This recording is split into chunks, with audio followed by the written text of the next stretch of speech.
Welcome to God Friday Discussions. As we embark on this journey together, it's important to acknowledge the diversity of thoughts, beliefs, and experiences that each of us brings to the table. Our discussions are rooted in a spirit of exploration, learning, and mutual respect. The views expressed are those of the individual participants and are presented for the purpose of open dialogue and personal reflection.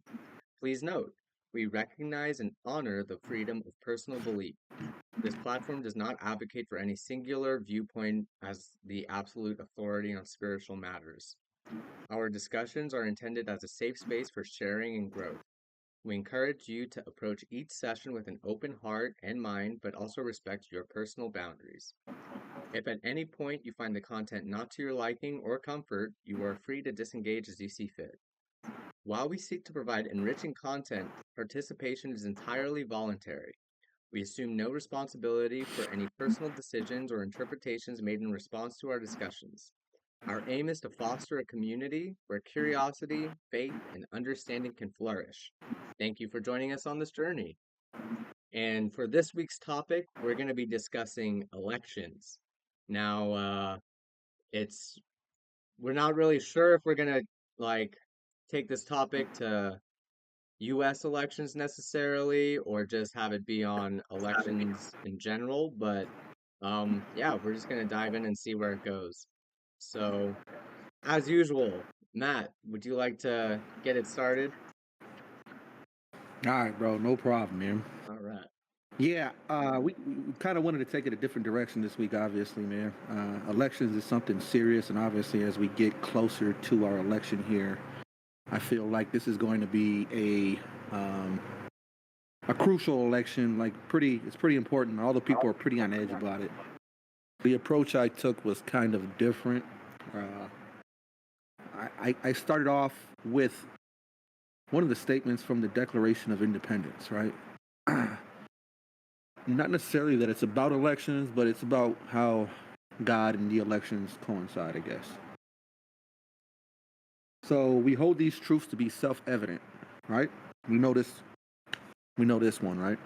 That all men are created equal, that they are endowed by their Creator with certain unalienable rights, that among these are life, liberty, and the pursuit of happiness. That to secure these rights, governments are instituted among men, deriving their just powers from the consent of the governed, right? That whenever any form of government becomes destructive of these ends, it is the right of the people to alter or abolish it and to institute a new government, laying its foundation on such principles and organizing its powers in such form as to them shall seem most likely to affect their safety and happiness. So we can kind of break down that statement, right? So we hold these truths to be self-evident that all men are created equal, right? So from this perspective, man, it's like an alignment with what God says, right? The belief that every person has an intrinsic value and dignity, you know what I mean? Every person. So there's a saying in Proverbs, and this is pretty relevant to the election, right? The rich and poor have this in common: the Lord is the maker of them all. So I thought that one was pretty cool. So the fact that they are endowed by their Creator with certain unalienable rights. What does that really mean, man? Like you're born with these rights. These rights are not something you've earned. Like you're born with these as a human being. So in Genesis 1, God said, "Let us make man in our image." So we are. I think Raj, that kind of resonates with you a lot. Like we are a lot like God, right? He created us in His image, exactly. You know. And with certain unalienable rights that are life, liberty, and the pursuit of happiness. So life, right? Christianity teaches that life is a sacred gift from God. So there's a couple verses in Psalm that actually justify that. Liberty, right? in the New Testament, liberty is often like associated, like let's talk about like spiritual freedom, in the sense here. Do you have to be a Christian to be an American? Do you have to be a Muslim to be an American? No. Do you have to believe in God to be an American, right? So you don't, and that's the beauty of America. And I think that's how we get into these checks and balances, and I think we're going to lead into that later in the discussion. So before we get on that, so also the pursuit of happiness, right? This like could be considered like the pursuit of a fulfilling life. So whatever that means to everybody, and I think you can't just. There has to be some type of standard, in my opinion. You can't just say, you know, I live a fulfilling life, and you're harming others, or your people are suffering at the expense of your lack of effort. So that to secure these rights, governments are instituted amongst men, deriving their just powers from the consent governed. Just imagine if we had godly men electing godly men. You know what I mean? Do you think we'd be bickering about the certain things we bicker about? Nathan. And we talked about that when your government, and I feel like we're in this time at the moment where I feel that the government is becoming destructive, and I don't want to get too deep down that rabbit hole, but it does say it is our right to abolish that agreement we made with them, right? I remember it saying something like, correct me if I'm wrong, but it said like you're right, but it wasn't just a right, it was like a duty. Is that wrong or? Yes, yes. No, Yeah. you're right, Raj. You're exactly right. It is like our civic duty, you know? And it seems like no matter what polar side you're on, I think the entire country would agree the government is not doing their job. You know what I mean? So that's another discussion we'll get into later, right? So it reminds me of this, where the state of America is at the moment. So there's a story in the book of Jeremiah where these people are carried away to a city, and God tells them, seek peace in the city where I have caused you to be carried away captive, and pray to the Lord for its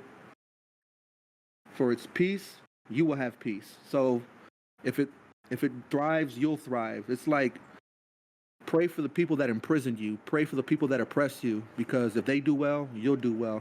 I feel like that's kind of where we're like. I feel like America's being punished like that at the moment. So voting.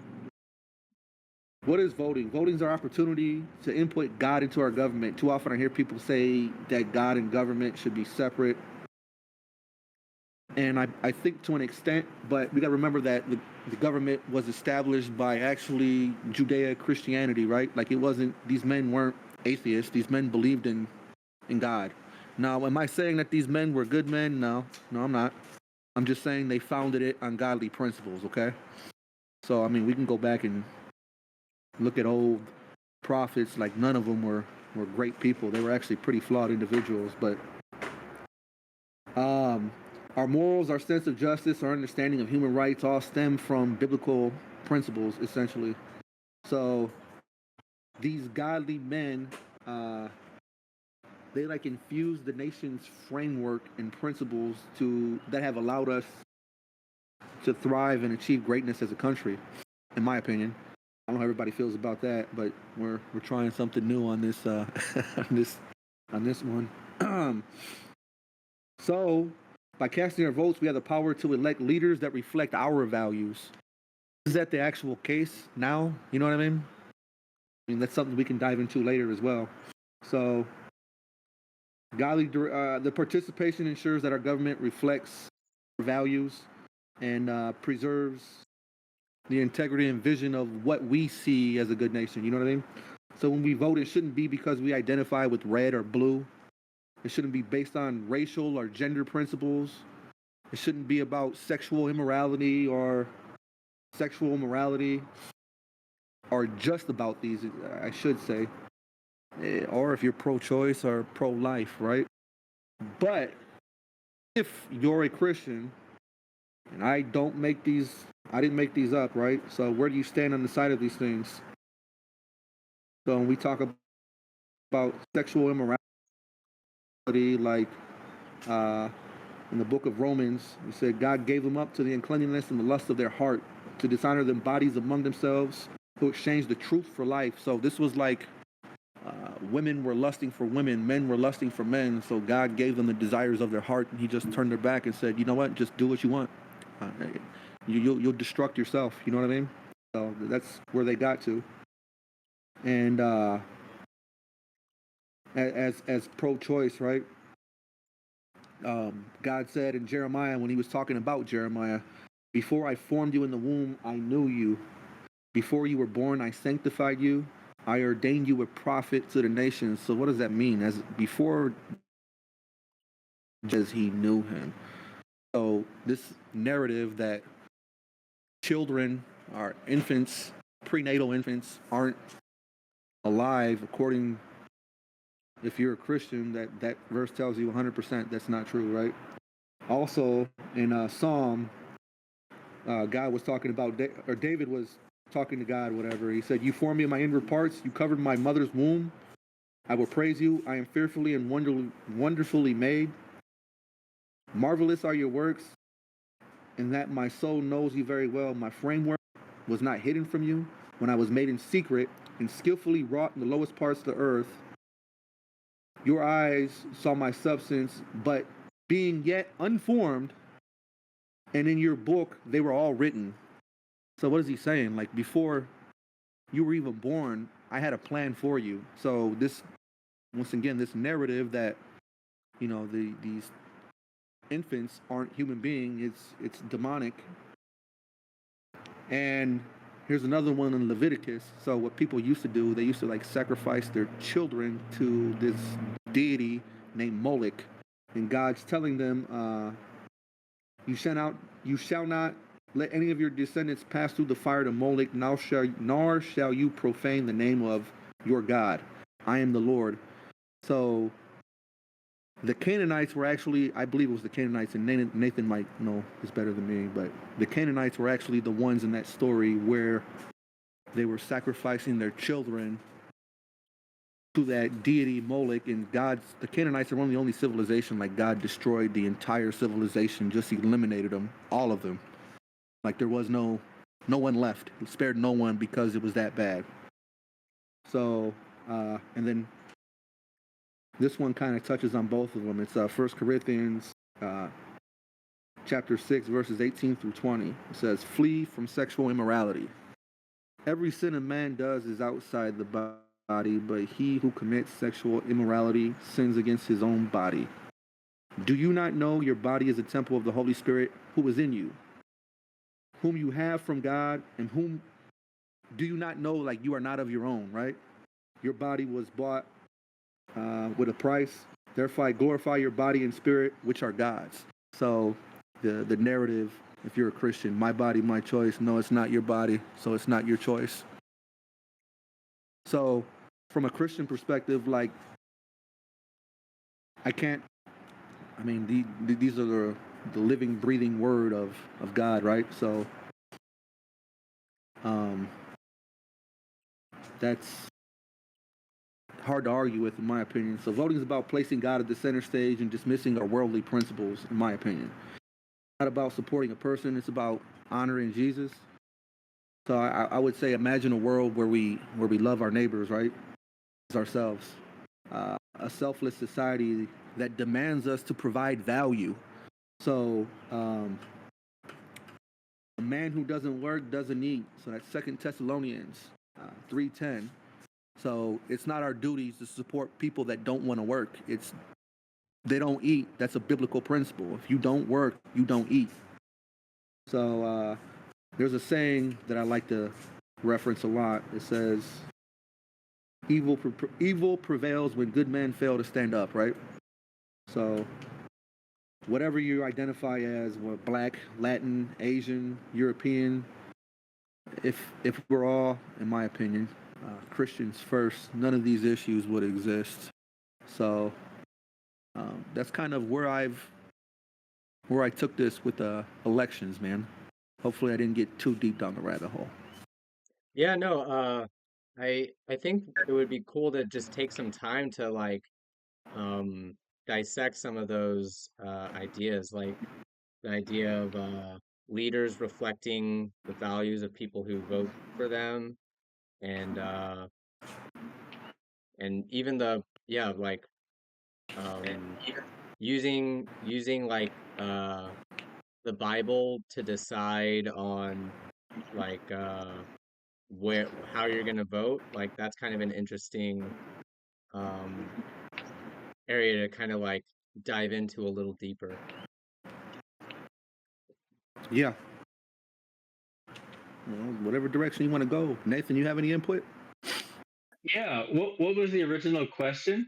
It's all super fascinating. Just was there an original question that you brought up, Sheraj? No, No. there wasn't an original question. We're just kind of diving into um just the Okay. topic of elections and yeah. Yeah, sure. I would like to just share some reflections. First of all, yeah, yeah, 100% agree with all the comments that you made, Matt. Just about just bringing what we want is to bring like godliness back into society as a whole. It's in it, I don't know that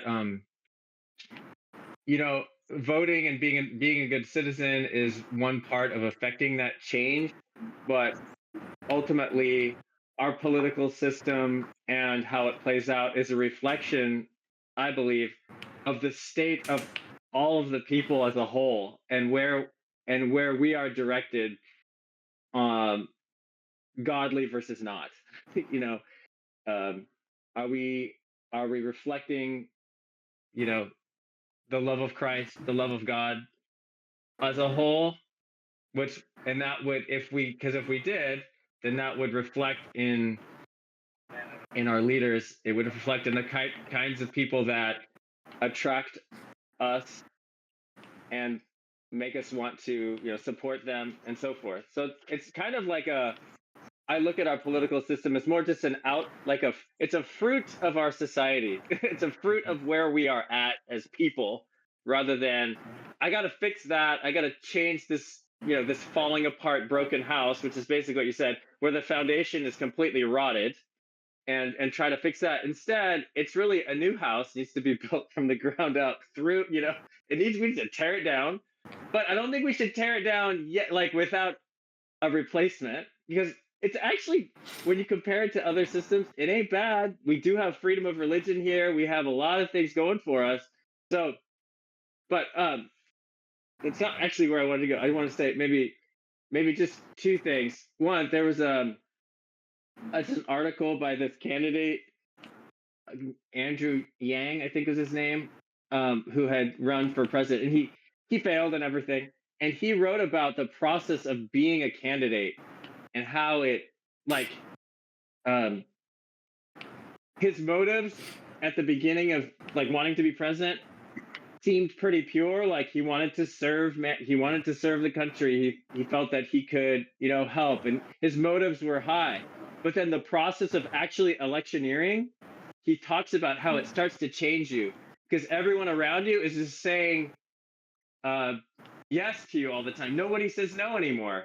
You say something and everyone's like, "Oh yes, that's the most wonderful idea ever." If you're hearing that all day long, it starts to get in your brain. Your ego blows up, and I think it's any human reaction just to become changed by this process. So our whole election process actually produces the qualities and people that we are trying to not have in leaders. This is kind of funny. But so my point is, and from Baha'i perspective, the first of all, in Baha'i, it's completely non-political. Baha'is refrain from being enmeshing in any politics. Although Baha'is will vote, Baha'is will participate in elections. They will support causes that are for the betterment of mankind. But but in getting involved in any partisan politics is completely against the whole purpose, I think, of faith and religion, which is actually to bring unity to people, because the foundation of our system is conflict and contention. And so, and what I believe all the faiths are trying to do in their core, and I think what Baha'i faith is about, is knitting hearts together. And so Baha'is stay aloof from all of those processes while still being good citizens and being involved and will vote, but no outward support of any candidate, because it just brings there's a level of disunity and division that can come from that. And ultimately, our hearts are supposed to be connected. And so one last thing, and then I will be quiet, if you don't mind. There's a story that Abdul Baha, who is the son of the founder of the Baha'i faith, visited the United States in 1912, so over 100 years ago. And at that time, there was an election. It was election season between President Taft, I think, and some other candidate. And it was just as nasty as it is today. Mudslinging, crazy, insulting each other's wives, whatever, all that stuff. And then they asked Abdul Baha, here's this Persian guy coming visit, right? In the papers, they call him, Persian spiritual prophet. They called him all different things. He wasn't a prophet, though. And they said, what do you think about the election? What do you think about the current political race? And he said, I don't know, just quote it. He said, the president must be a man who does not insistently seek the presidency. So it's a man who does not insistently seek the presidency. He should be a person free from all thoughts of name and rank. It's like, I'm the president, right? Nay, rather, he should say this. He should say, I am unworthy and incapable of this position and cannot bear this great burden. That's what the president said. And he says, such persons deserve the presidency. And he says, if the object is to promote the public good, then the president must be a well-wisher of all and not a self-seeking person. And then if the object, however, is to promote personal interests, then such a position will injure humanity and not be beneficial to the public. And that was his response. He didn't say, oh yeah, I like the policies of so and so and such and such. It was just, this is the qualities of a type of person that should seek. In fact, it's not a person who seeks leadership at all. This is a person who just wants to serve mankind. And so I think our political system doesn't reflect those values right now. And so, I kind of ignore it. and I work on connecting with people at a grassroots level and we're building vibrant communities from the ground up. That's the only way. I think what you're saying about our leader of our country not reflecting those values you just conveyed, I would say that reflects the entire world. It seems like the entire world is full of egomaniacs that want to be, more popular than they do, than they want to like lead or do good. It's they run on, my opinion, the entire world runs on populism versus humanity. You know what I mean? It's a popularity contest, is what it is. Mm-hmm. So here's a question: where do we segregate the line, right? Because I was listening to you. You said in Baha'i they segregate politics and religion completely, right? So obviously there has to be some morality, right? And there could be a whole long discussion about where does morality come from. And me and Raj had this discussion. I say it comes from God, okay? But when do we say don't stick your nose in this business and don't have politics stick your nose in this business, right? So I'm like where I lie in the spectrum. It's like weird. It's like, there's a dot here, dot of me here, dot of me here. I'm not like so far right or so far left. And I don't have just like, you'd be surprised in what my opinions are on a lot of stuff, right? But like say abortion. Should the government have gotten involved in that? Should that be like a reason why people, because people won't vote Democrat on their premise that the Democratic Party is pro-life or pro-choice. I'm sorry, pro-choice. So that's kind of my question. Where do we draw the line? Where does politics and morality, you know? You know, Hmm.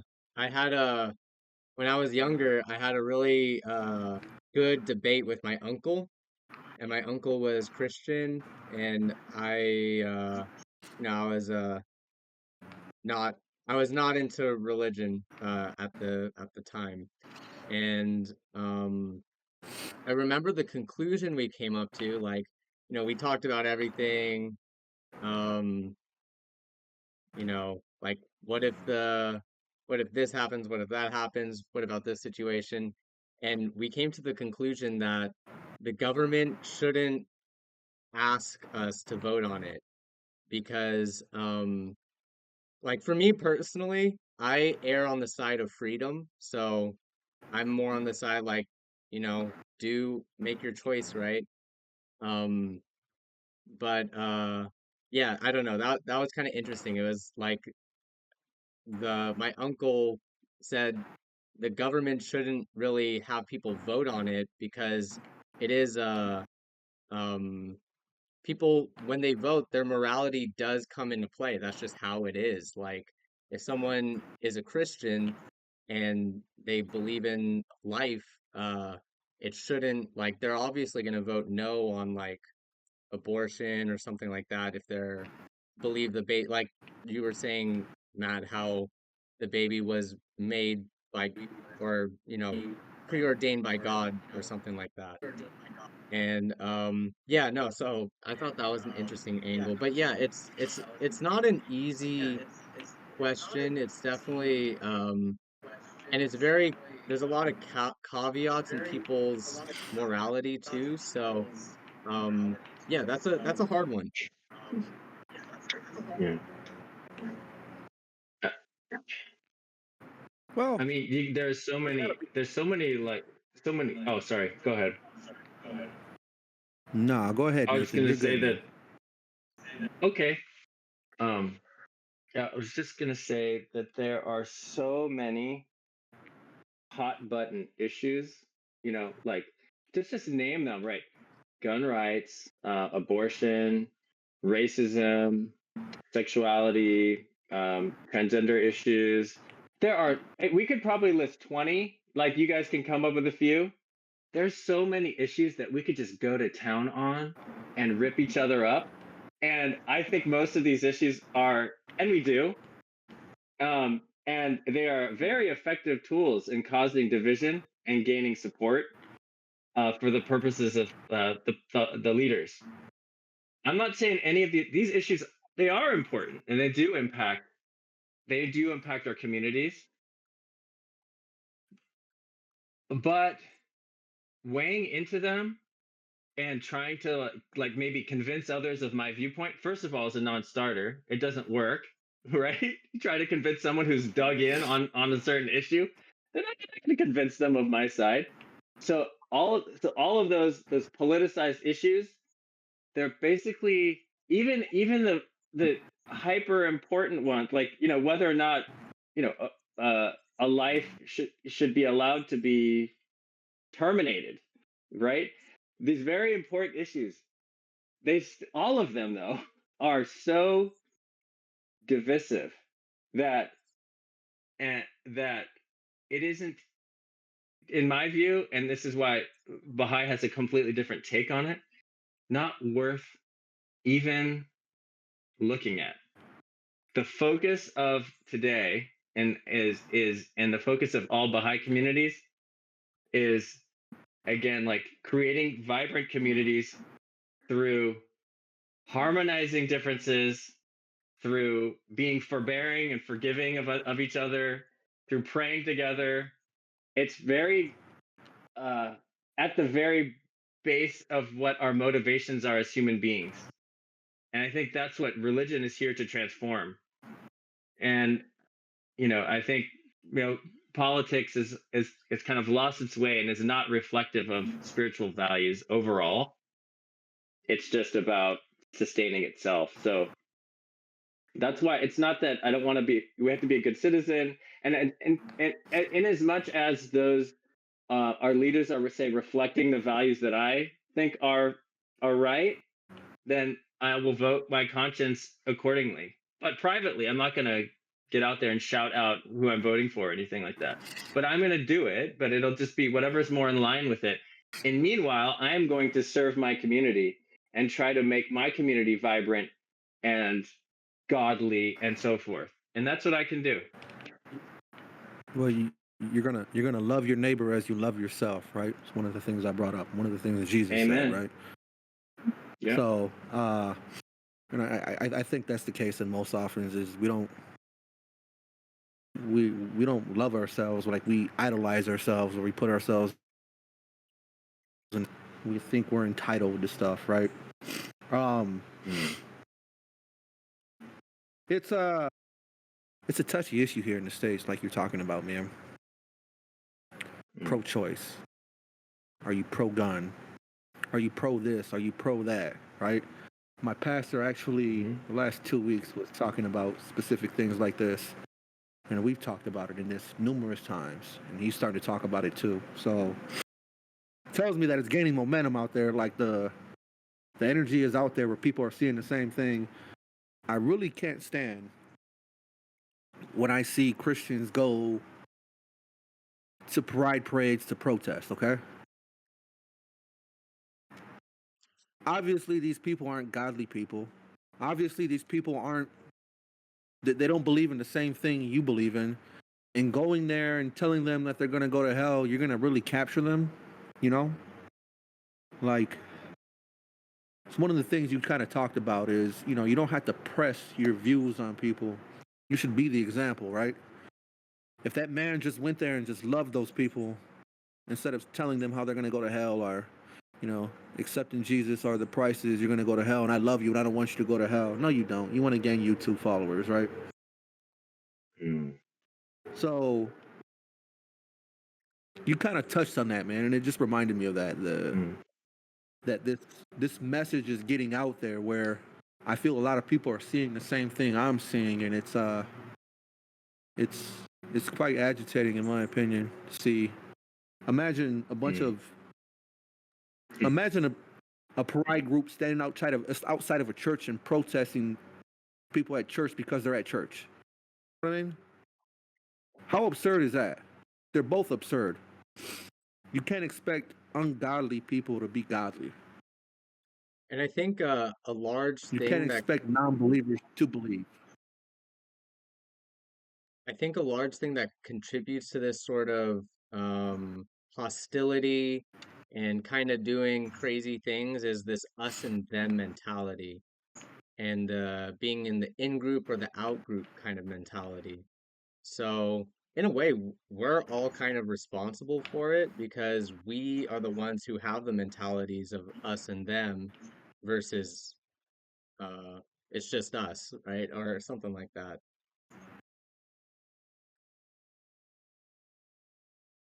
Well, I think these like these principles I was telling you, like how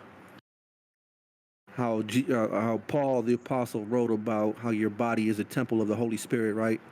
And all sins are outside the body except sexual morality. Well, this is actually addressed to believers, right? So if you're a non-believer, you can't expect them to understand that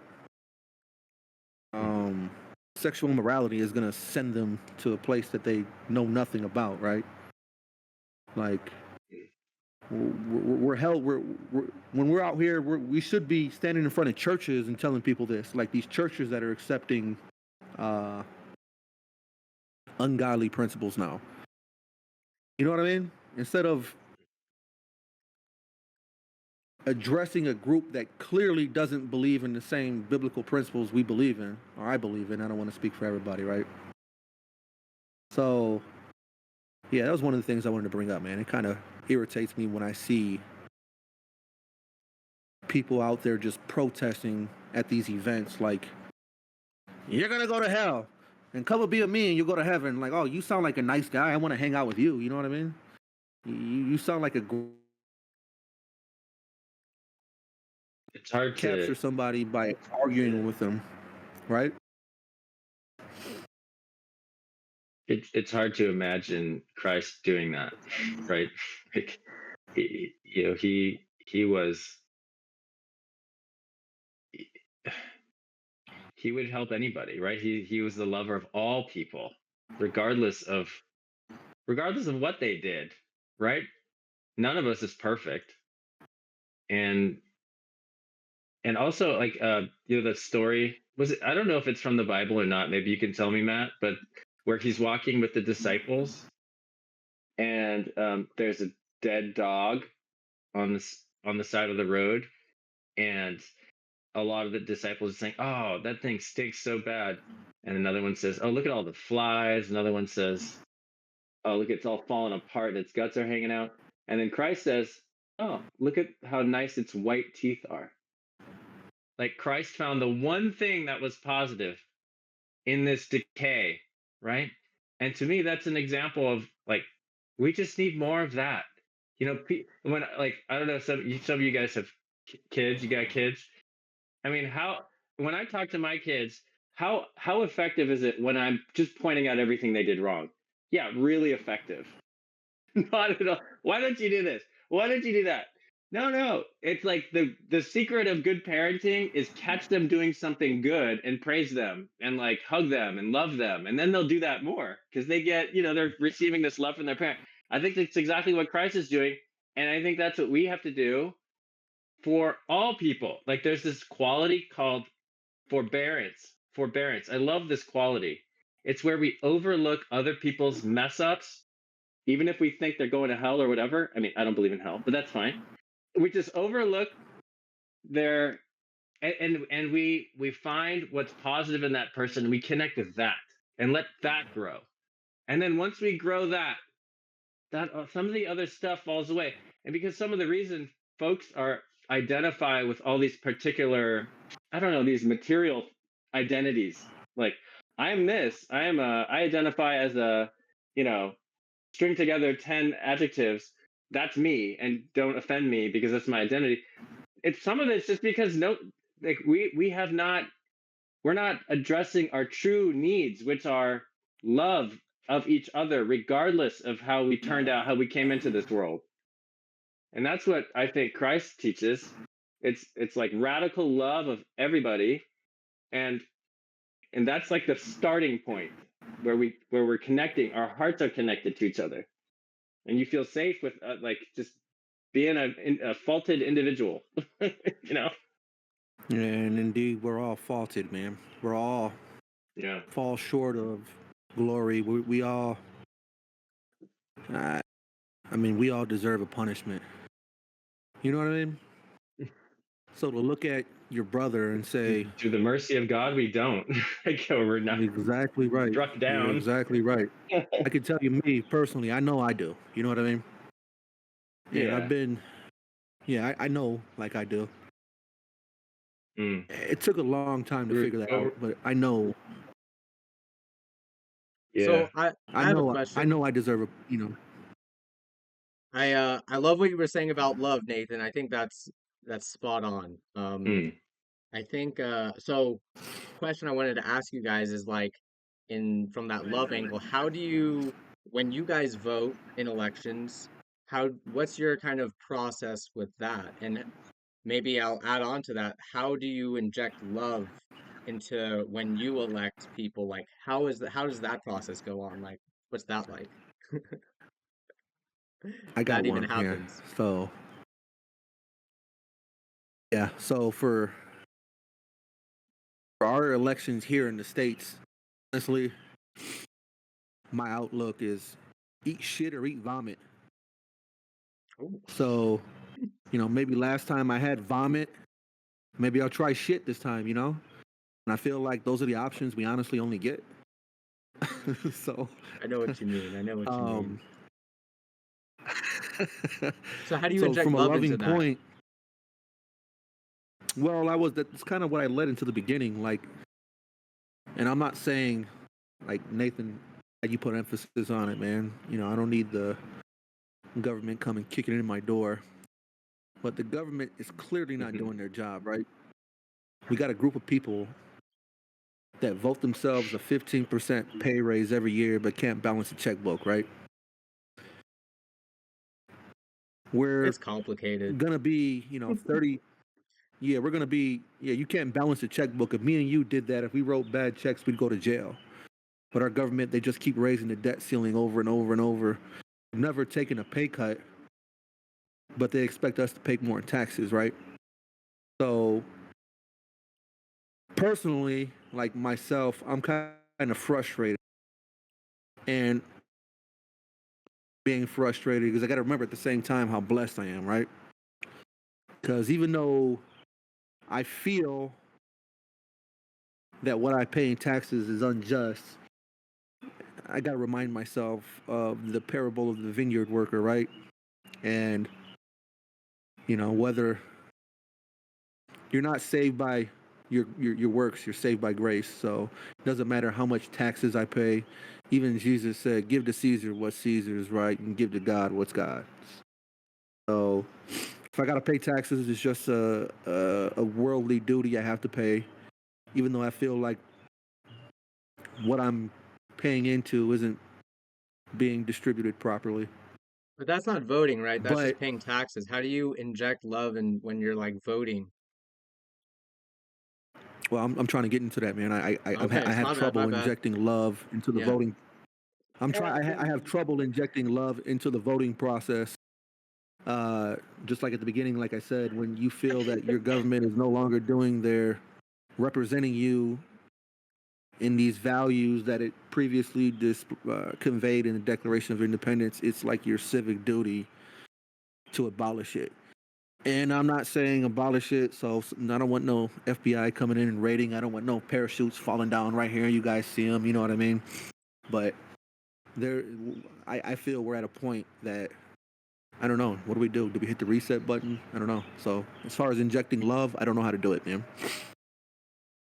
Well, all right, just to throw this in, like I I I I get where you're coming from. And for me, I think the government really shouldn't be doing that much work per se. The government should be like just doing what it needs to do to do its processes or something like that. It like when you I think that this is just I'm started getting a little political now, but like when you ask the government to do too much stuff, it's not going to do it very well.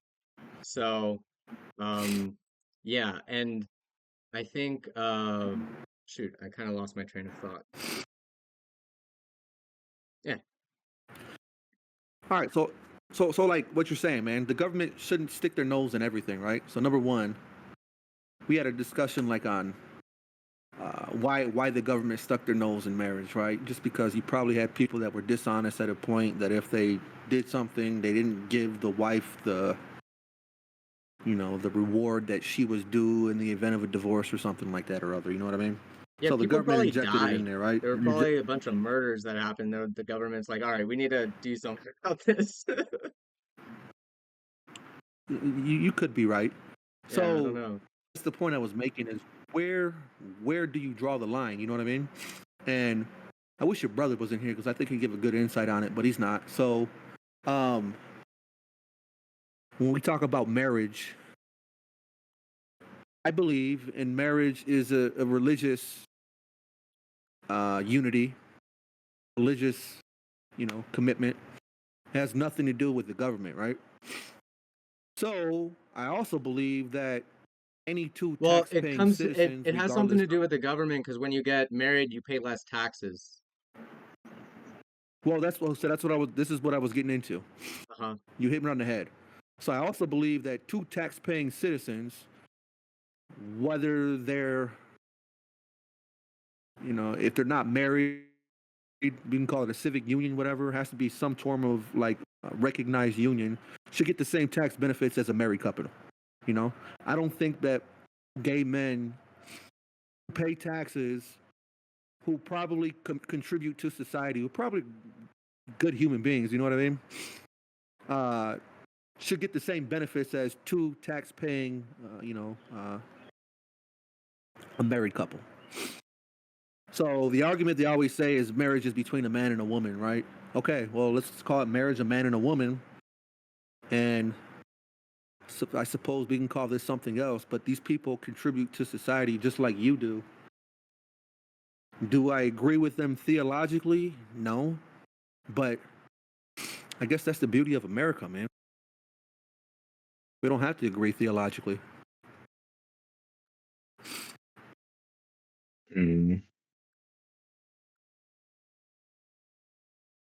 And taking that point, we don't have to agree theologically. That when I think of your question is difficult, like injecting love into the elections process, like when I'm casting my ballot. Yeah. I think about what I'm thankful for, the white teeth of this country, essentially. Like, and one of them is freedom of religion.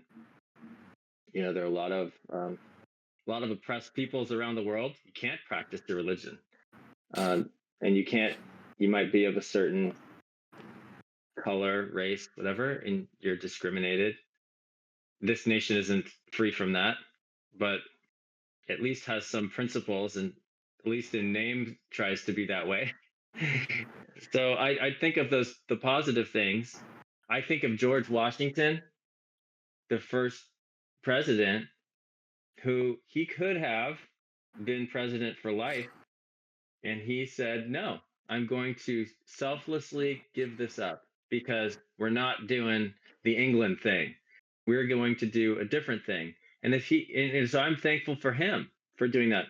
I'm thankful for Lincoln and for his actions in the abolishment of slavery.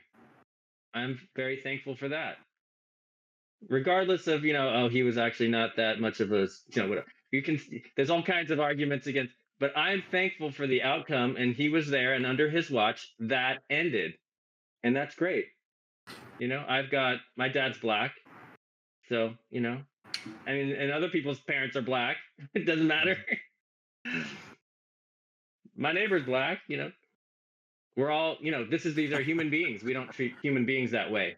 We don't treat human beings this way. We don't buy and sell human beings because we all have we have souls. They're valuable. We're all children of God. We don't do that.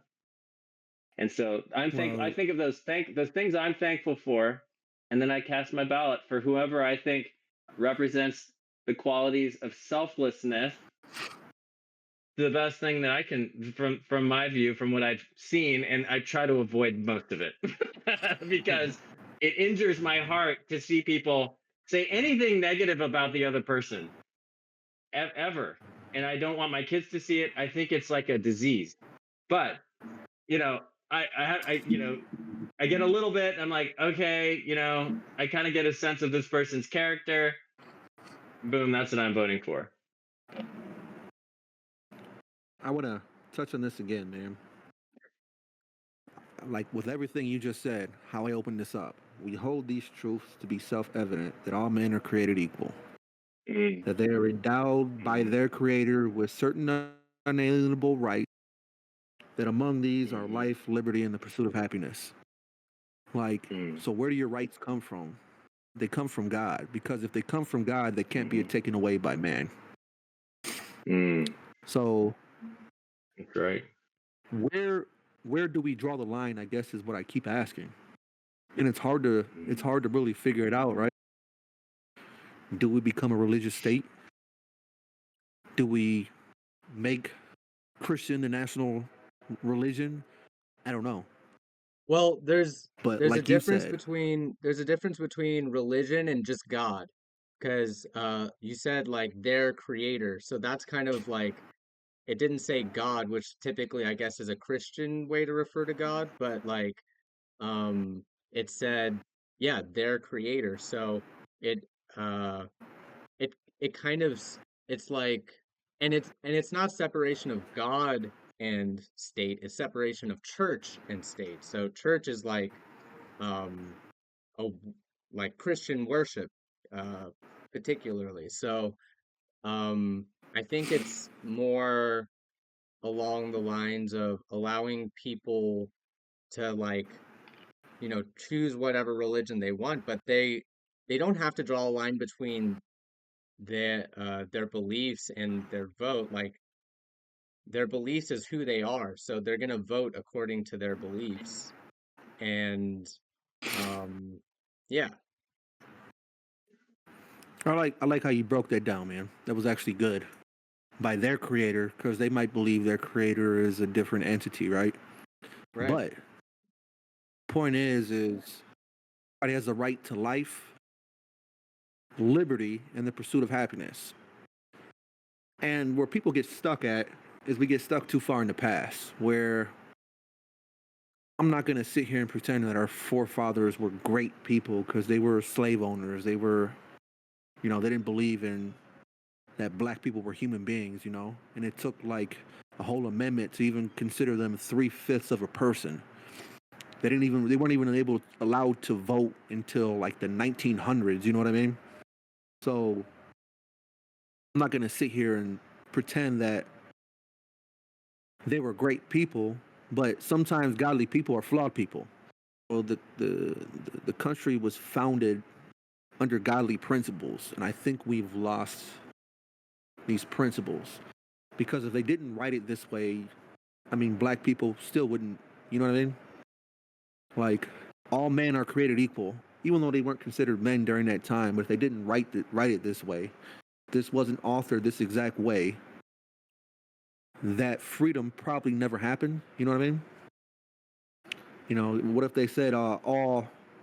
What if they said all white men are superior? You know what I mean? Or all Hispanic men are God. You know what I mean? Yeah, and I think Martin Luther It King even literally said, says like, all men. I think Martin Luther King even said Go something ahead, like, Raj. US has to live up to its constitution, because in the constitution it says all men are created equal. Meanwhile, it's like black men, can't vote and stuff like that, right? So yeah, but it is the word of the constitution. So yeah, I think that's a great point. Like, it's America is founded on, like, Well, godly principles and these ideas, and maybe wasn't implemented with that off the bat because there were some cultural standards that were there, I guess. Um, but yeah, I think it is, we are trying to live up to that word, and maybe not so well right now, yeah. but Well, I think we get caught too far in the past, man. Like, mm, if all we do is look at the past, how can we ever move forward? Um, if all I did was focus on all the wrong I've done in the past, like, how could I ever move forward and better myself as a human being? So on the same end of the other spectrum, if all you did is focus at the wrong that people did, or people did who don't even exist anymore in the past, like, how can we move forward, man? So in my opinion, and this might not be a popular opinion, like I really wish things would just die, like all these isms, racism, feminism, and let's just like do what Jesus said and love one another as we loved ourselves, right? I acknowledge that women were kind of oppressed in this. Women were oppressed in this country. I acknowledge that black people were oppressed in this country and still are to some some extent. Nothing near like it was in slavery times or even like during the civil rights movements. Like, if you live in this time now, like you have the most opportunity than anybody that's ever existed in your entire lineage. So, in America is where it's at. I just don't understand how people can come here from other countries and thrive, but native born people here, like, we have this sense of entitlement that we think we deserve something, which is one of the things I mentioned in my monologue, I guess I could call it, was, I wish we could rid entitlement and like produce people who want to produce value and want to contribute to society. You know what I mean? Mm. Yeah, and I think religion has a key role to play in that because I think religion can help with forming communities and stuff like that. And to speak to destroying government, like, kind of like we got to start fresh or something like that, I think I'm kind of on Nathan's page with that, like maybe not destroy it completely and suddenly, but a gradual change to something that's 10 times better is kind of what I'm envisioning. But you have to make something that's 10 times better. And actually, this kind of leads Yeah, yeah. into That's where you're right. Nathan, like one of the cool things about the Baha'i religion is that they do have these elections and stuff. And I was wondering maybe if you could talk a little bit about what that process looks like or something like that. Sure.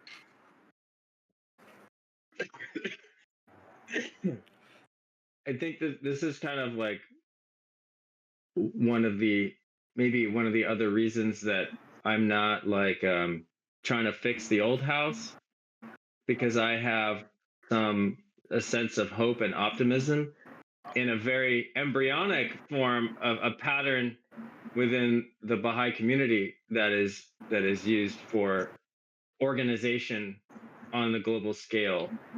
So so as I said before, so there's no involvement in politics, right, in Baha'i. The way that Baha'i elections are done on a local, national, and international level, it's through, say, like, for example, my city, Redwood City. The Baha'is of Redwood City will get together, and through secret ballot, so there's no electioneering. There's actually no clergy in Baha'i either, so no priests. Um, there's and everyone votes for who they feel privately is the most has the qualities of there's some qualities that are in the Baha'i writings that we look to: selfless devotion, a well-trained mind, and mature recognized ability and mature experience. So those are the qualities that you're looking for someone who's going to serve on the body, vocal administrative body. And it's a prayerful process. It's a joyful process, and it's one where no one says no one's like focusing on themselves saying vote for me, or even don't vote for me. No one's talking about that. It's a private thing. And then when the results come out, it's like, okay, these are the people who are have been elected, and it's a position of service. Nothing's paid, and there's no power that any one individual has. It's only as a group and the decisions that they make, that they come forward, that the community abides by those decisions. There's no one person It that I sounds like can, a Tao. because Yeah. a DAO. I I've was never heard of telling them that. that, What's like, that? man, this gets my No, just cryptocurrencies senses tingling. no. I'm Oh, sorry, you in Nathan. Go crypto ahead, too? man. Okay. Yeah, yeah. No, That's it's how me cool. and I'm Raj know curious each what other. that is. That's how me and Raj know each other. Is You from gotta crypto, tell me man. what that is. Can you put it in the chat and whatever that is? Yeah, Yeah, yeah. We'll yeah. do it. Well, We'll put it in there. But go ahead, man. I'm sorry, I interrupted yeah, your yeah, Yeah. thought. go for it. No, it's all good. So that's how it's done on a local level, and then there's the same process for like delegates for the national level, and then you get some delegate for the. So, for example, there's the it's called the Spiritual Assembly of the Baha'is of the United States, and then those members from around the world and all the countries of the world. There's something like 270 countries that have national Baha'i assemblies. They all vote for the international body. And this is a really beautiful process where all the people go to Haifa, Israel, which is the Baha'i World Center, and they all, in the same kind of reverent, prayerful, joyful atmosphere, where all the folks are encouraged to wear their native clothes, right, from their countries. They all come, and then they cast their ballot, and it's just like it's a model of how this is like a global, secret, democratic, beautiful election, and I think it's inspiring. It's like, wow, this can actually happen, and so that's how it happens. I can throw a video of what that looks like online too, but it's the kind of Yeah. process that your heart should be touched, and like it should be so beautiful that you get some tears in your eyes, that kind of thing. Like, wow, election could be like that. That's cool. Yeah, imagine the U.S. Yeah, elections so being like you that. kind of hit something. You kind of hit something I liked. It was you can't really campaign, right? So No. when you're a leader, let's just put it like this: when you're the man, you don't have to tell anybody you're the man. You know what I mean? If you have to tell people, like, I'm the man, you're not. It's not in you. You're not the man. That's right. When you walk around, people will know. You know. Yeah. It Yeah. It'll perspirate from you. It'll come. It'll just be out of you. Your presence will be known. Yeah. So. Mm-hmm. I think something like that. People would vote for like the leader versus the populism status. Yeah. I think the quality of a leader has also been kind of exemplified through some of the man I was talking about before, Abdul Baha, who talked about the kind of president that deserves the presidency, basically a selfless person that isn't campaigning at all. Yeah. Those are the qualities that Baha'is look for in the elections, in their leaders. So selflessness. You can smell ego, right? Ego is something that you can pick up and just be like, I detect the odor of ego. That's not the person that is appropriate. So they kind of like, the system automatically kicks out egotistical, self-seeking people. It doesn't work because there's no individual power. There's no power in an individual either. You know what I mean? It's only as a group, in your ability to collaborate as a group and create unity, which ego is against, that you get any good results. So I like it.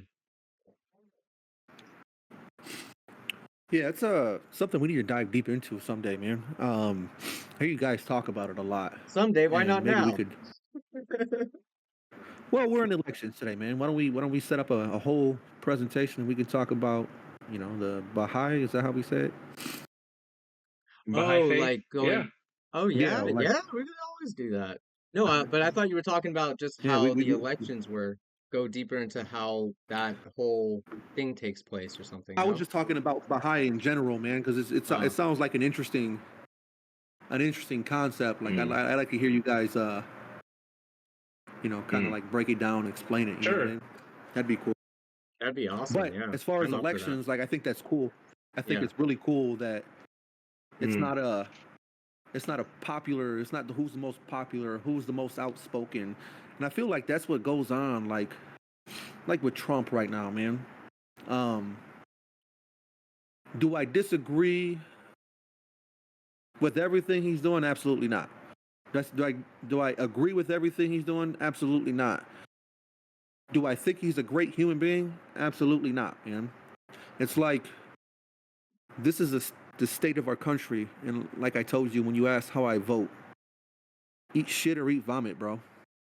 And we had shit last election, so I'm gonna try vomit this time. And that's unfortunately my outlook on the election, man. I think that's a good way to put it, man.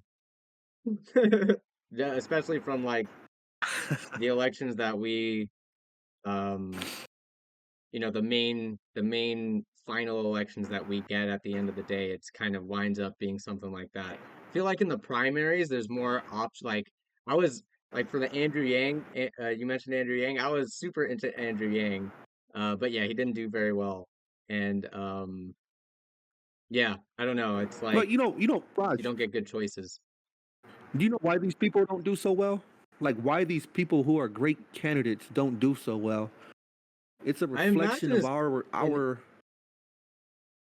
I imagine it's because of I was gonna institutional say power. no. I was gonna say it's actually a reflection of our spiritual state, Mm, because if we really cared, right? If we really cared, who do you know that doesn't have a cell phone, dude? Who do you know that doesn't have access to the internet? I mean, babies. we got homeless people with cell phones and that. We got homeless people with access to a cell phone and internet. You know what I mean? Yeah, totally. And if you really cared about a candidate, you would support that candidate, or you would go out and look for the right candidate. You know what I mean? You can't just say it's Republican or Democrat. Honestly, in my case, even a third party candidate, there hasn't been one that I'd say that like I trust to lead. Like they're too polar. What I would say is they're too liberal in their stances. You know. Um. So I don't know. I really don't know. You know how I fix that. I mean, other than running myself, but you know I'm not fit for any of that, man. So yeah, you can't just complain from the sidelines. I realize, and that's kind of what I'm doing. But you know what I mean? Run for local office, Matt. Get involved. Um, you know, being a father. I would assume if I was older and I was retired, it'd be something I was interested in. But Mm, you know, having to work, provide for my family. You know, I'm on a single income. My wife's a stay-at-home mom, father of three. Between extracurricular activities and trying to be a husband, and you know, it's a lot of work there, man. It's hard enough for me to be a husband than it is, you know, than just to go and run for a politician, man. Let me try to get that right first. True that. You got 3 kids? Yes, How old are sir. they? I got a How 14 old are year they? I old. got 3 kids too. Hmm. Yeah, I got a 14-year old, a 7-year old, and a 5-year old, and my 5-year old will be 6 in September. What about you? All right. So I got a 10, 8, and a 7. Well, you're right. You kind So of all right there boys. too, man. All boys. What do you mean? Yeah, All boys, yeah. good. Do you got boys too? 2 girls, 1 boy. Any girl? Oh, good for you. Yeah, well, my I girls mean, are, yeah, girls my are house is different, man. broken.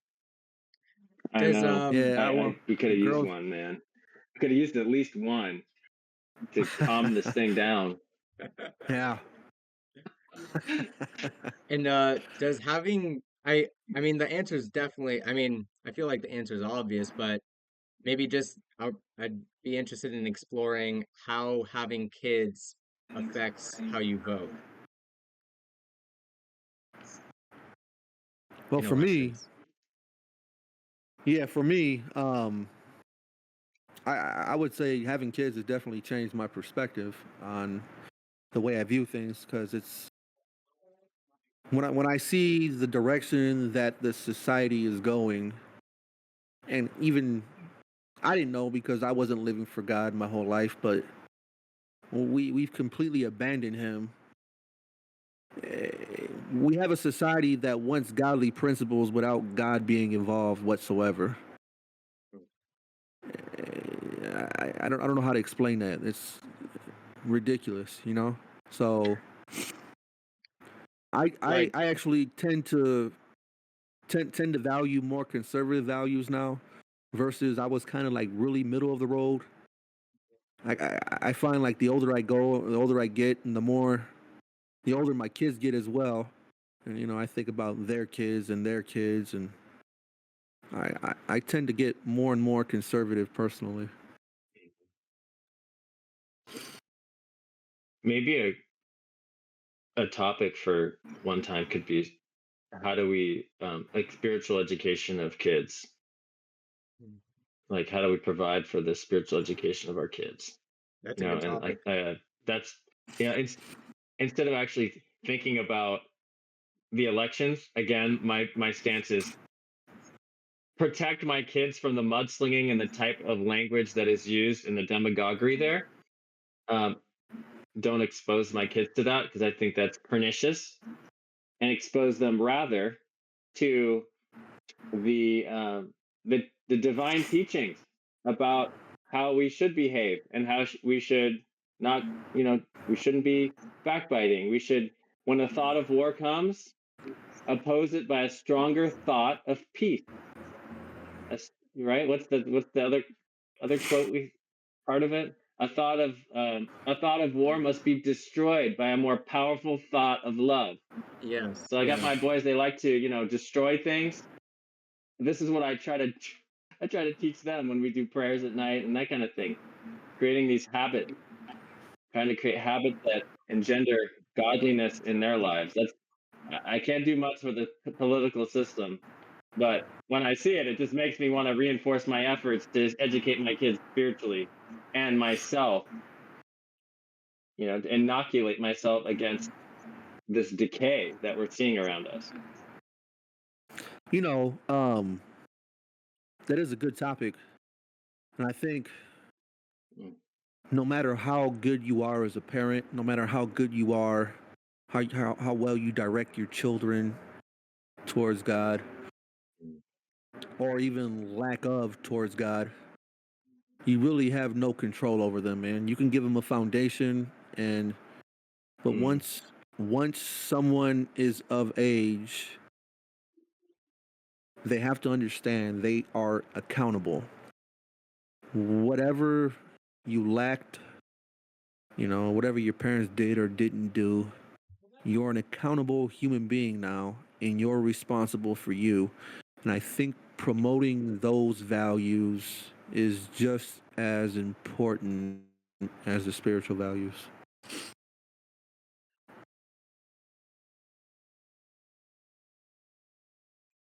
I think if they have some reference point, even if they stray from it, they at least have it to go back to. And if they have a strong community that is exemplifying some of those values, it can help them. What if they, during a rebellious phase, should that happen? Yeah, we At see least that that's in the hope. evidence. I haven't done it yet. Oh, you got a 14-year-old, so you're ahead of me. Yeah, she's But really rebellious. yeah, Yeah, that's a tough thing right so now. That's a at tough some age. point, maybe all we can do for them is pray. Well, so I said this the other Hope day. they- I said this the other day to my wife, right? And I truly believe this. When your children are little, and I mean little, like toddlers between probably the age of like 3 to 9, that's the only time you really have influence on them, right? Like you don't get it right by then. By the time a child's 15, if they don't know right from wrong, they're not gonna know, and life is gonna be hard, man. So Yeah. biblically, it's biblically really important to discipline your children. But like you said, it's just as important as it is to discipline them. It's also important to praise them as well, right? So I think having discernment and understanding the wisdom of which one is due. Interesting enough, there's a whole book that was written on this that gives you that wisdom. So, It's called the Bible. one of the things it's kind of a weird question, but so I was asking ChatGPT some questions, and the scripture, a lot of the books, holy books, don't really talk about elections very much. Um, a lot of the leaders are actually appointed by God. It's a family or tribal lineage or a seniority type of uh, situation that's going on. So my question is, does this imply that democracy is not aligned with God, and uh, and why? Well, Or first what, and like, what do foremost, you number think one, about that and America is why? not a democracy. Well, I would say first and foremost, America is not a democracy. It's a democratic republic, right? we don't vote on laws. We vote our elected officials in, and they make laws for us.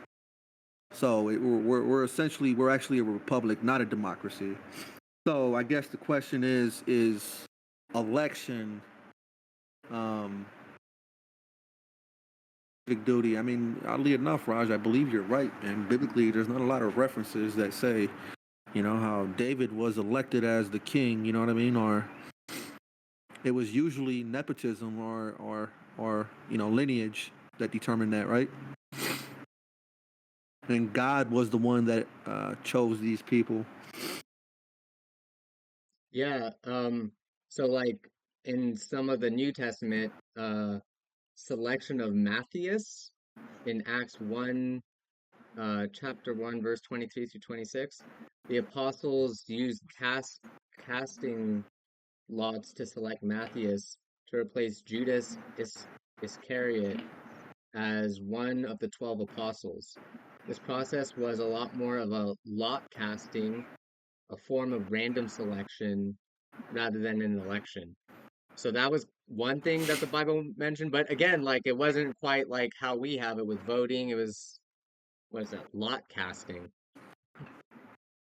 So they didn't really believe in the separation of religion and state back then, right? You got to remember it was a religious state. Like a lot of these laws that we deem as like somewhat harmless were still punishable by death, like adultery,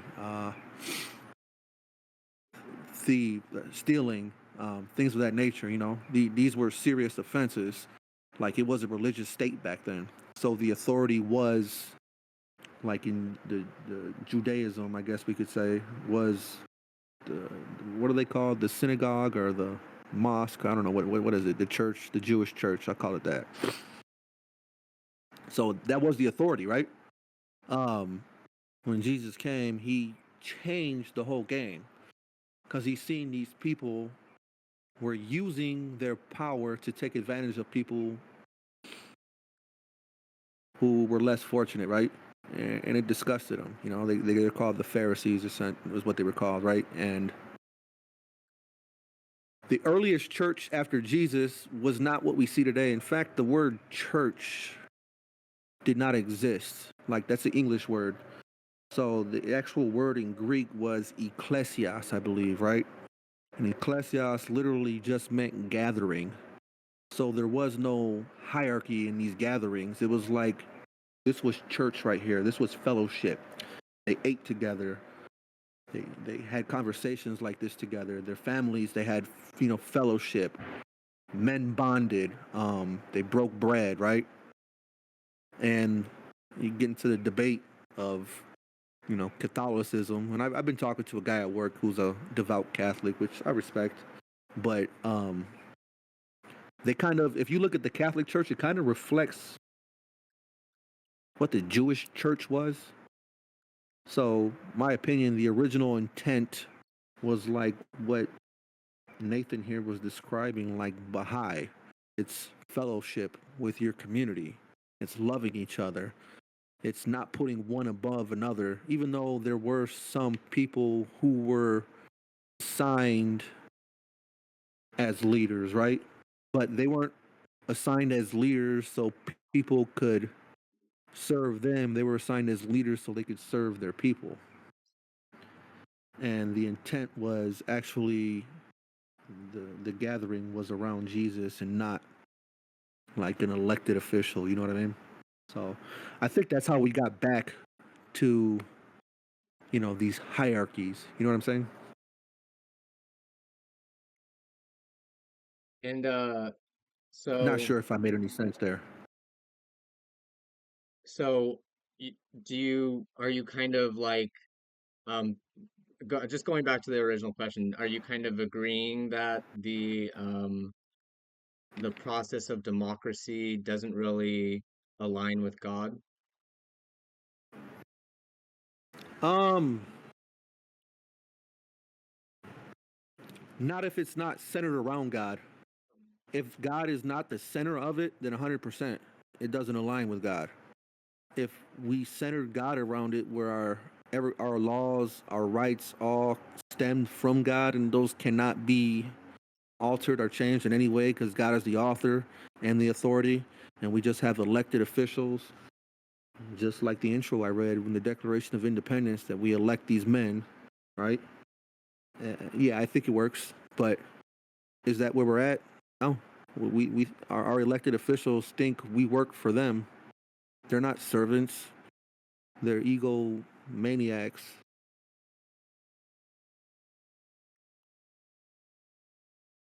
But the question again, Sharaj, is Yeah, democracy godly or not? basically, Is yeah, it like against God or with God? yeah, Yeah, yeah, I think Yeah. that's a very like an odd question. I would yeah, say, there are tons of human inventions, political inventions, scientific inventions, mechanical inventions, technological, that are neutral, or they don't really have any, like, they're just from the human spirit, from the human, our creativity, it's an aspect of the human spirit that we create things and we create systems that can help us do things better. These systems are great in as much as they reflect the the divine principles, the divine teachings. And so if they don't, if they're full of ego and they're used for bad, then they're bad. If they're used for bringing people together and increasing our love of each other and love of God, then they're good. If they're there to serve the betterment of mankind, they're great. And I think what Christ said, if the God, I hope I remember this. If your left arm causes, or your left hand causes you to sin, get rid of it. Yeah, Something like that. if you're Just get rid if of your stuff. right eye causes you, pluck it out. Yeah, if your left eye causes you to Yeah. stumble, cut it I mean, off. that's pretty serious. And it's a serious statement. And it shows how important it is that we maintain, like, we direct our hearts towards God and not towards, anything that gets in the way of that. Even if it's your own body, better to get rid of it, because you're going to lose your body anyway. Right. So all of these other tools, if they cause us to go down the wrong path, then out with them. But a lot of times it's more our own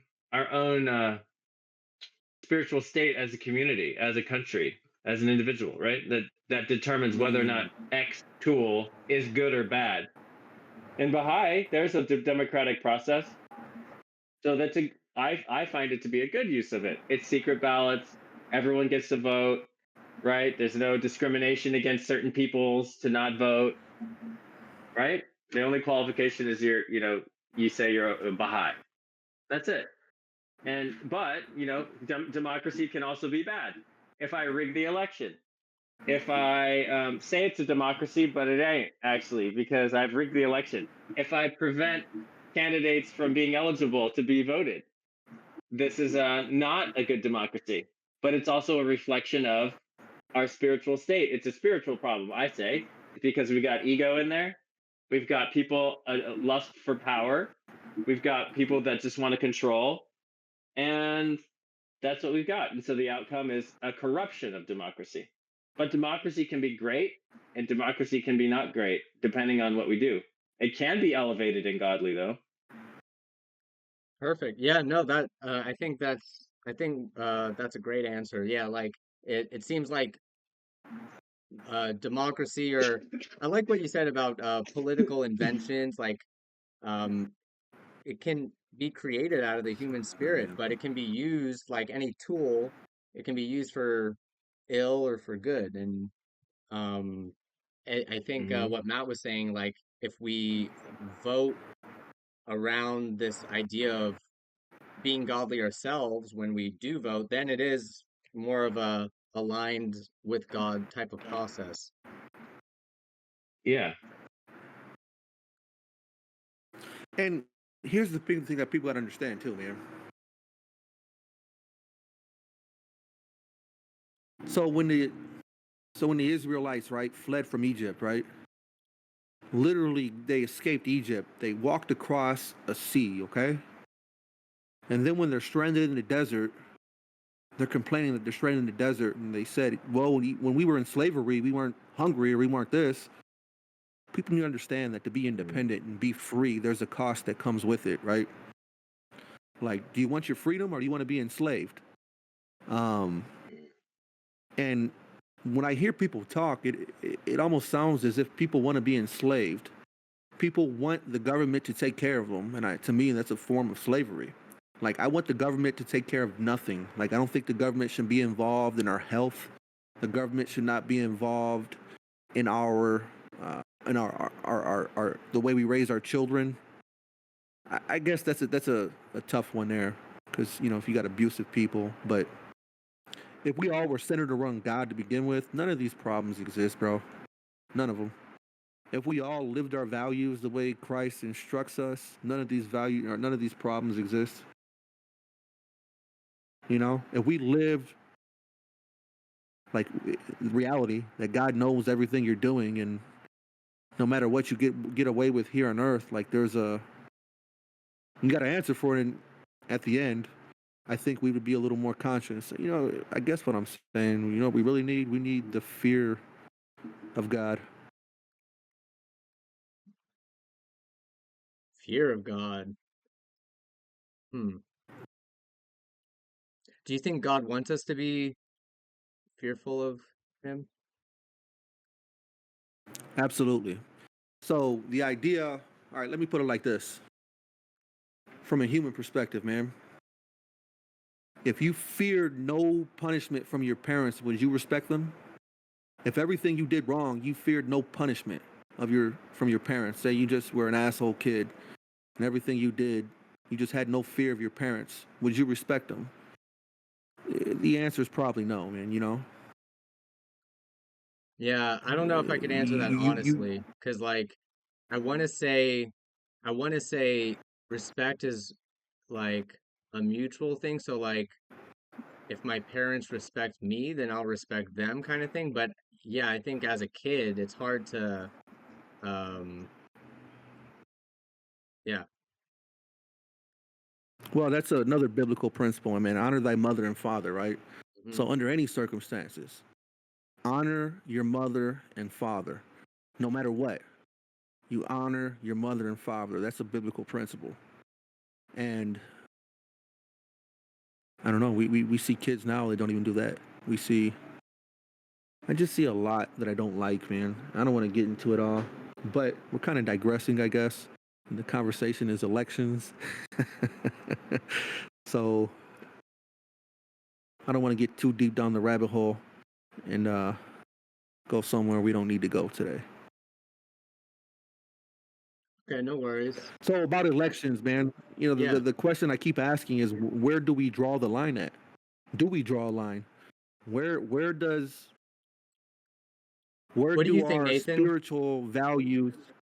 I'm of the thought that you can't really draw a line between your morality and how you vote because your morality is just what you think. So there's no line there. You just vote how you think. Like why are you drawing lines? But that's just my thoughts. What do you think?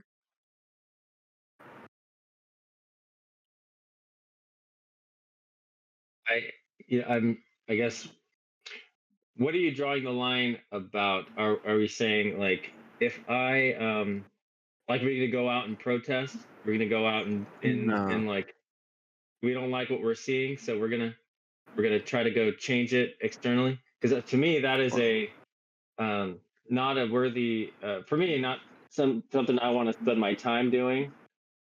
Rather, I'm going to vote my conscience based on my beliefs and who I think is the best we've got, running for a system that I think has some flaws, and vote my conscience, and then spend my time working on creating vibrant communities at the ground level with my friends and neighbors and coworkers, and that's what I want to do.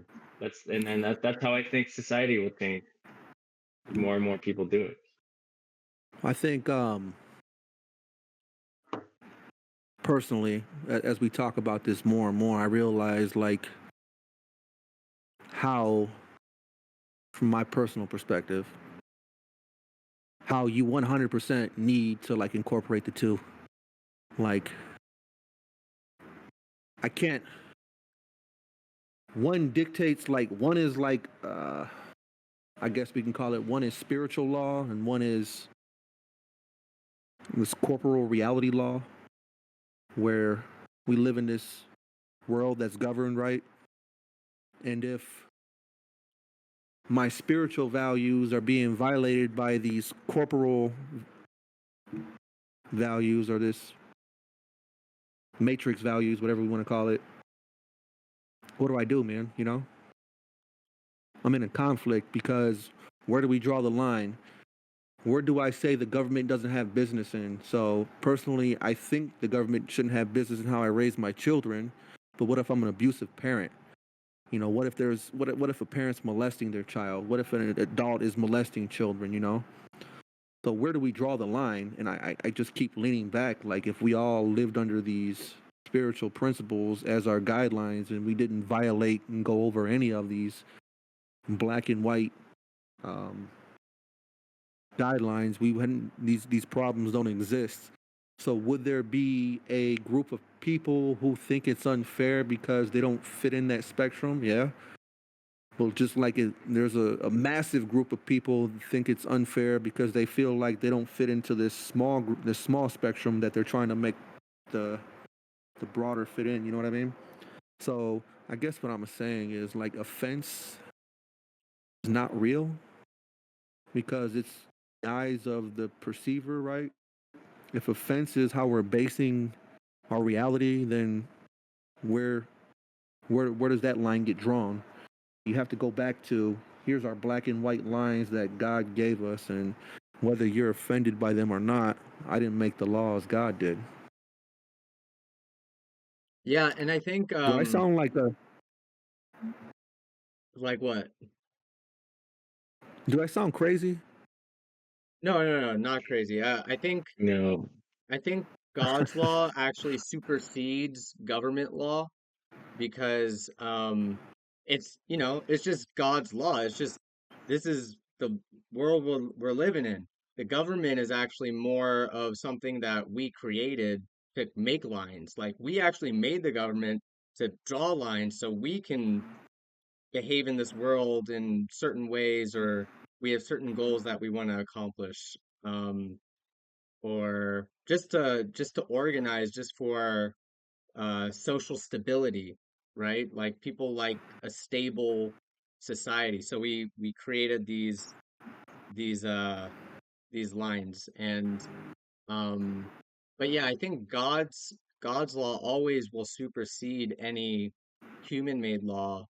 Just that's just how uh that's just how, yeah, the world is, I think. Well, I Is it? personally, I don't. Yeah, I don't see that. I don't see that today.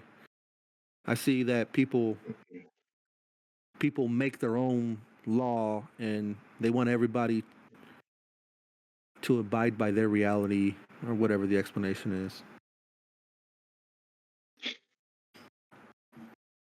Maybe like one concept that maybe we can talk about if we want to talk about what is Baha'i at all, but it has just a view on, because what you're getting at, Matt, is how do we how do we create the heaven on earth, the kingdom of God on earth, right? Or how do we transform society? That's really what it is. How do we, like, why is it this way? Why can't it be the way that true religion tells us it should be, right? And that's a huge topic. and and Well, so I when think go ahead. I'm sorry, Nathan. I'm just whenever No, I'm no, hearing go you guys, ahead. whenever I'm hearing you guys talk about Baha'i, I just it Mm, just reminds me, like, it's just like when I have conversations with your brother on here, Sheraj. We're all saying the same thing, but it's like mm-hmm. we all view it differently. and it's not even different. And I always use this analogy, and I hate to beat a dead horse, but the sky is blue. No, it's not red. We're saying the same exact thing, but we're arguing that we don't want the same thing. Like everything that you kind of mostly, talked about with Baha'i, it doesn't negate like Christian principles. You know what I mean? Like the Book of Acts, the Book of Acts that Raj was just talking about. We've been going over that at church for like the last 6 or 7 weeks, and it talks about how we get into like the church essentially, and how we elect these officials, and their reputation should be good, but they got to understand like they're not there, to serve, or they're not there to be served. Being a leader isn't how well you can direct people, it's how well you can serve people, right?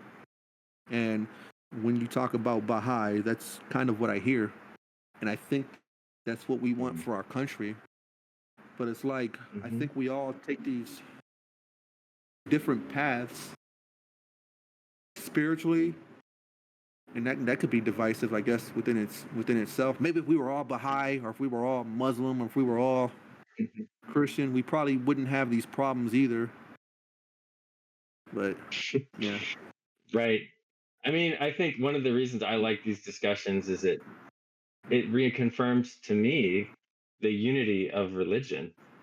That is one. I believe that's one of the beliefs in Baha'i as well, that religion is one. Actually, it's one faith delivered via different divine teachers at different times, but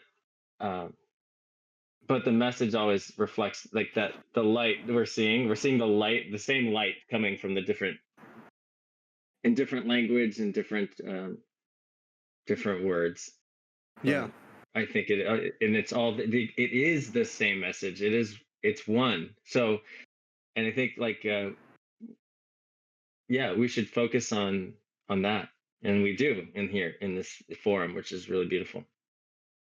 Yeah, this is therapeutic for me. I don't know if you guys realize it, man. Hey, me too, man. But yeah. Yeah, and by the way, Nathan and anybody else, myself and Raj, I kind of had a little conversation with him on the side, and nothing's set in stone yet. But we're thinking about taking and creating another discussion, like maybe every other Wednesday or certain Wednesdays, kind of like a pop-up thing, but we'll do it just as like an audio delivery, no video or X-Space, anything. right? And we might, it might be Twitter, it might be whatever it is. We might just do it like this and just post it. Who knows?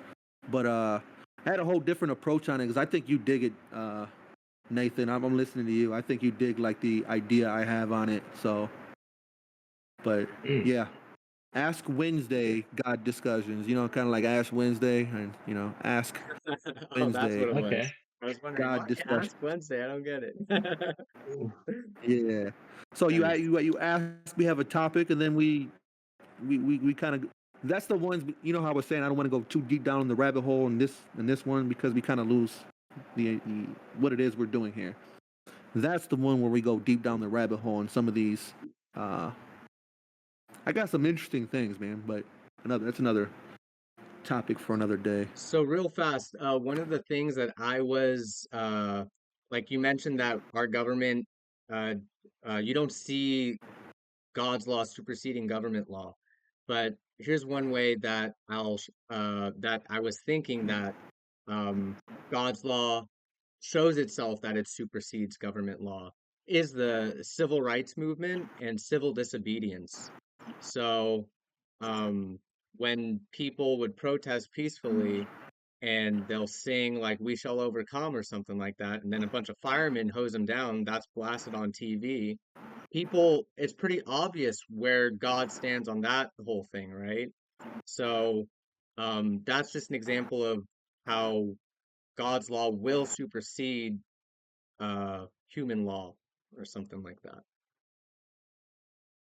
Because I guess the law was, Yeah, that's probably black people don't have votes and rights and all this stuff, but then they got it through the civil disobedience and all that stuff. It reminds me of what I just said, man. Is freedom is not free. Like there's a cost that came with it. Our country, was founded in blood. Not we didn't just hand this. Like people had to die for us to get where we're at.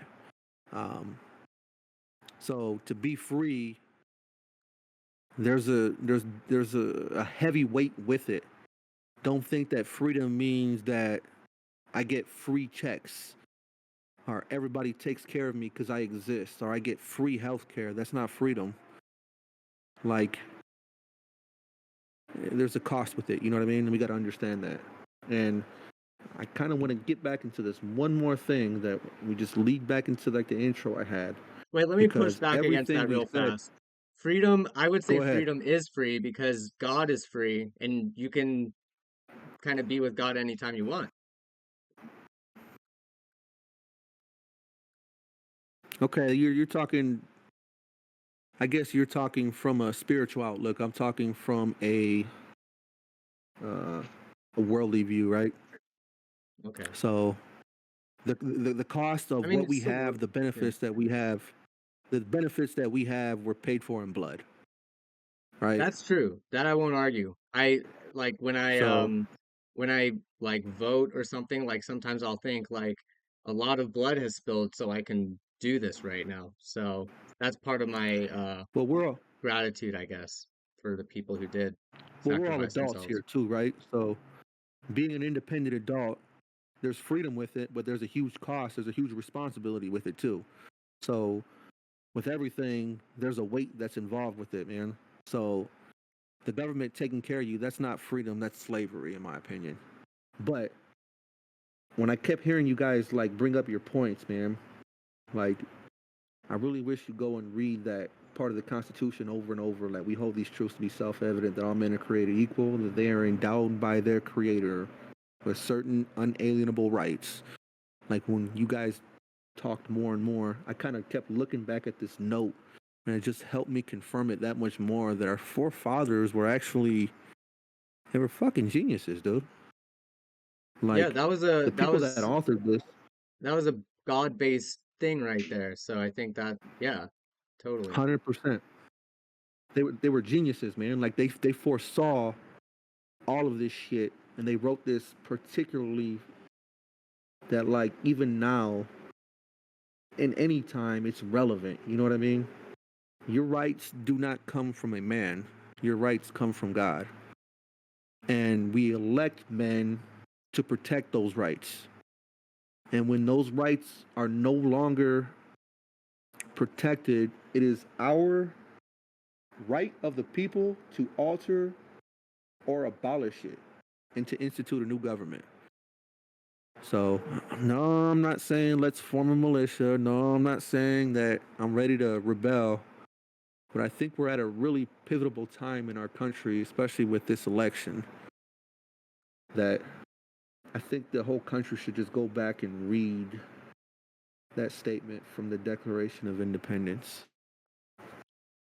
Yeah, the Declaration of Independence is a really well-written document that I think, yeah, it's always good to kind of review it. Like I think I read it the other day and I was like inspired by it. So yeah, it's like a inspirational document. Yeah, definitely, man.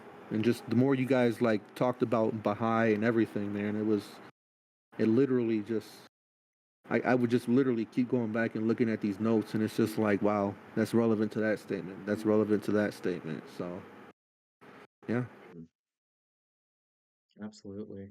I think elections was a good topic, man. I liked it a lot. Yeah, no, I really like this discussion. It flowed really well. A lot of great points from everyone. Yeah. Thank you guys.